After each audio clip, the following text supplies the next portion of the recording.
realizados na autoridade do nome de Jesus. Nós pedimos na terra e nos céus a vitória do povo de Deus, em nome de Jesus, Senhor. Pai querido, Pai amado, ainda em concordância com o coração do teu servo, teu filho, Senhor, nós, Senhor, profetizamos que todas as cadeias já foram quebradas, todos os cadeados, todas as trancas de ferro, todas as portas de bronze, todas as amarras, todas as algemas eternas já caiu por terra, em nome de Jesus. E na vida do teu povo, Pai, nós te pedimos, Senhor Espírito Santo, que todos os pedidos que aqui estão sendo feitos, Senhor,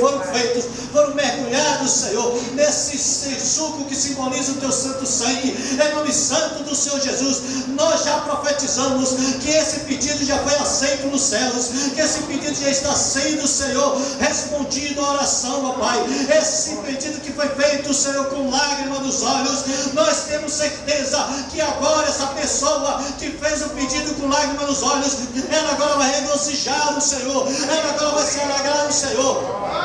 porque como diz a tua palavra,